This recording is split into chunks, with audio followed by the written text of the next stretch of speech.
Welcome back to Gunners Update, your ultimate home for every twist, turn, and breaking headline surrounding the Gunners.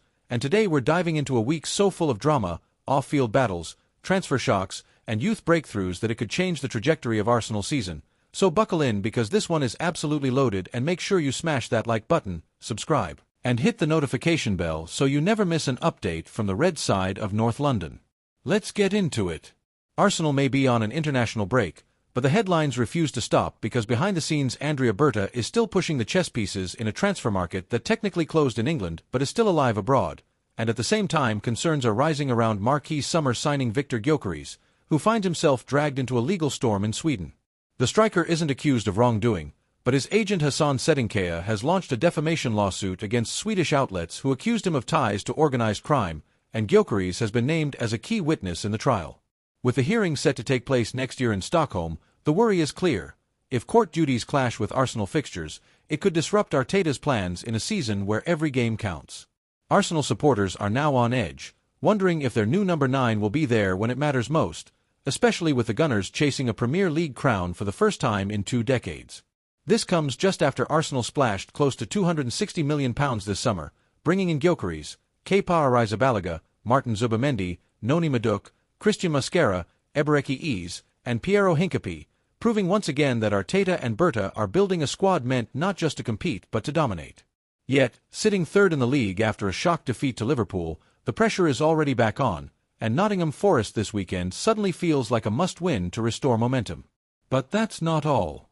Out of nowhere, Besiktas have tabled a £19.1 million offer for Leandro Trossard, testing Arsenal's resolve to keep a 30-year-old squad player at a time when competition for minutes in attack has never been fiercer, with Martinelli, Saka, and new man Calafiori all pushing for spots.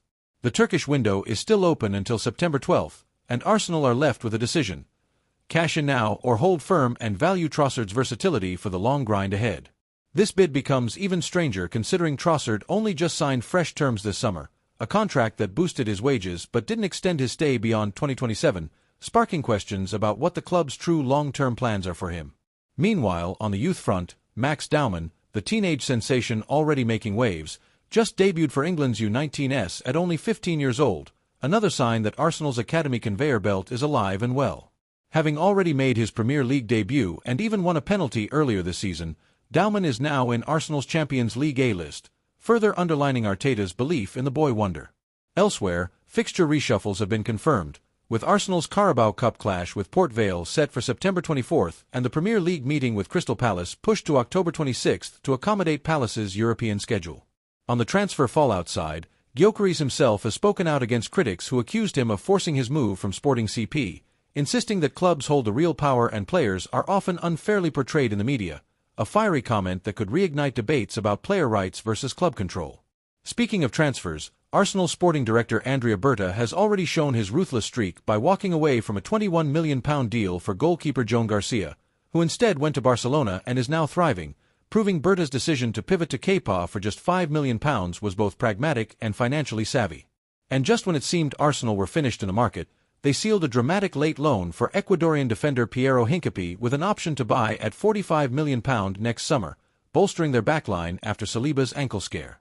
Hincapié, a Bundesliga title winner with Leverkusen, brings pace, strength, and composure, and Arteta has already praised him as a big character capable of elevating Arsenal's defensive depth. His arrival pushes Jakub Kiwior to Porto on loan, trimming the squad while raising the overall level of competition. With all this swirling, Gyökeres in the courtroom spotlight, Besiktas circling Trossard, Daumann rising fast, fixture changes looming, and Hincapié ready to slot in, Arsenal's story this week is one of ambition colliding with uncertainty. The Gunners may be chasing trophies on the pitch, but off it, they're navigating legal battles, transfer dilemmas, and youth revolutions all at once, and every decision could shape the future of this season. Let's jump right into it. The international break may have paused club football, but Arsenal's headlines are still roaring louder than ever because Andrea Berta continues to maneuver in a transfer landscape that's technically shut in England but remains wide open across Europe, and at the same time major concerns have emerged regarding star striker Victor Gyökeres, who has unexpectedly found himself at the center of a courtroom storm in Sweden. Now, Gyökeres is not accused of any wrongdoing, but his agent Hassan Sedinkaya has filed a huge defamation lawsuit against local outlets who alleged links to organized crime, allegations he fiercely denies, and Gyökeres has been listed as a key witness in this high-profile case. With the trial scheduled to unfold in the Stockholm District Court next year, the timing could be disastrous if his presence is required during Arsenal's critical fixtures, sparking genuine fears among fans that their new number 9 might be pulled away at the worst possible moments. Arsenal supporters, who are desperate to see this team finally end their two-decade wait for a Premier League crown, now find themselves anxiously asking whether their marquee signing will even be available when the season reaches its boiling point. This development couldn't come at a more sensitive time, especially since Arsenal just invested close to £260 million this summer, bringing in Gyökeres alongside Kepa Arrizabalaga, Martin Zubimendi, Noni Madueke, Christian Mosquera, Ebereki Eze, and Piero Hincapié, reinforcing every department and sending a message that Arteta and Berta are not building for survival. They're building for dominance. Yet, after a painful 1-0 defeat to Liverpool, Arsenal sit third in the league and suddenly face a must-win clash against Nottingham Forest this weekend to restore rhythm and keep pace with the title frontrunners. But as if one storm wasn't enough, Besiktas have come knocking with a £19.1 million bid for Leandro Trossard, testing Arsenal's resolve at a moment when attacking competition is already fierce with Martinelli, Saka, and Calafiori all jostling for places. The Turkish transfer window remains open until September 12th, giving Besiktas extra time to push, and now Arsenal must decide. Do they bank on Trossard's versatility across multiple positions or take the cash for a 30-year-old squad player who only just signed a new contract this summer? That contract itself raised eyebrows, as it boosted Trossard's wages but didn't extend his deal beyond 2027.